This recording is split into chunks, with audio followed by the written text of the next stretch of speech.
السلام علیکم ناظرین، گھروں میں لڑائی جھگڑے ہوتے رہتے ہیں، کبھی کسی بات کو لے کر، کبھی کسی بات کو لے کر، کبھی جائیداد کے تنازع پر، کبھی رشتے کے تنازع پر۔ یہ جھگڑے شروع تو چھوٹی سی بات سے ہوتے ہیں لیکن پھر طول پکڑ لیتے ہیں، اور کبھی کبھی ایسا بھی ہوتا ہے کہ حاسدوں کی نظریں ہمیں لگ جاتی ہیں۔ آپ نے اکثر دیکھا ہوگا کہ کبھی کسی لڑکی کو کوئی بہت اچھا رشتہ مل جاتا ہے تو سب لوگ حیرانگی کا اظہار کرتے ہیں۔ اب اگر کسی لڑکی کو پڑھے لکھے سمجھدار لوگ مل گئے ہیں اور وہ لڑکی بھی اپنے شوہر کے ساتھ خوش و خرم زندگی گزار رہی ہوتی ہے،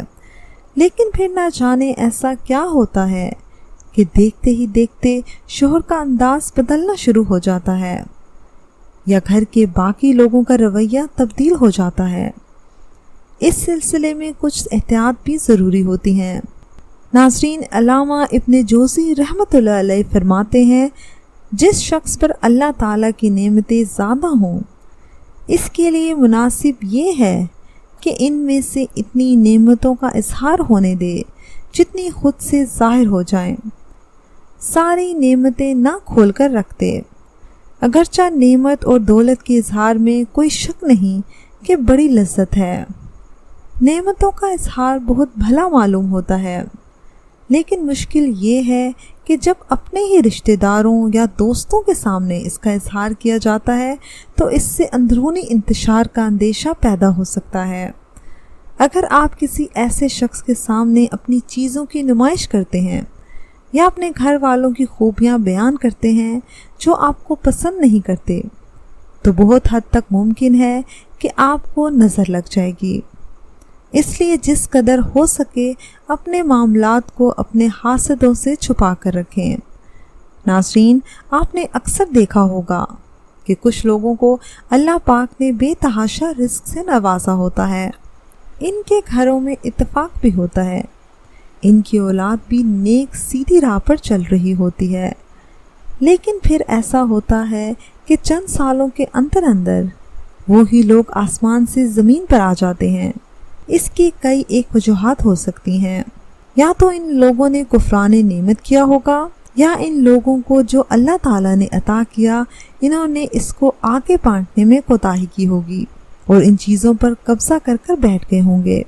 یا پھر ان لوگوں کو نظر بد لگ گئی ہوگی۔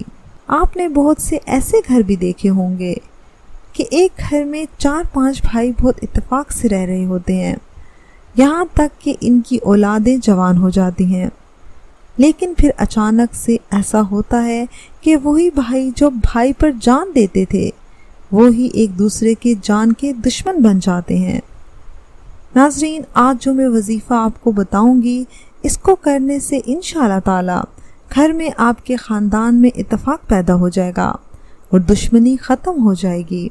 یہ وظیفہ آپ اپنے گھر کے افراد میں اتفاق پیدا کرنے کے لیے بھی کر سکتے ہیں، یا اگر میاں بیوی میں اتفاق نہ ہو، دونوں ایک دوسرے سے لڑتے جھگڑتے ہوں، تو وہ یہ وظیفہ کر سکتے ہیں۔ بیوی اپنے شوہر کے لیے بھی یہ وظیفہ کر سکتی ہے،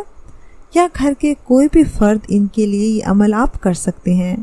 آپ نے سورہ الحجر کی آیت نمبر 47 کو ہر فرض نماز کے بعد 11 مرتبہ اول و آخر درود شریف پڑھ کر اس شخص کا تصور کر کے آسمان پر پھونک دینا ہے۔ جب تک آپ کو کامیابی نہ ملے آپ نے یہ عمل کرتے رہنا ہے۔ انشاءاللہ تعالی آپ کے گھر میں سکون اطمینان ہوگا اور سب لوگ ایک دوسرے سے محبت کرنے لگیں گے۔ ناظرین، وظیفہ پسند آیا ہو تو کمنٹ کر کے اپنی رائے کا اظہار لازمی کیجیے گا، کیونکہ آپ کا فیڈ بیک ہماری بہتر رہنمائی کرتا ہے۔ اگر آپ کو وظیفہ پسند آیا ہے تو اس کو شیئر لازمی کیجیے گا اپنے دوستوں رشتہ داروں کے ساتھ، تاکہ وہ بھی اس وظیفے سے فیض یاب ہو سکیں۔ ناظرین، اگر ابھی تک آپ نے ہمارا چینل سبسکرائب نہیں کیا تو اس کو لازمی سبسکرائب کیجیے اور ساتھ لگے بیل آئیکن کو بھی پریس کر لیں تاکہ آپ کو ہماری ہر نیو ویڈیو کی نوٹیفیکیشن بھی ملتی رہے۔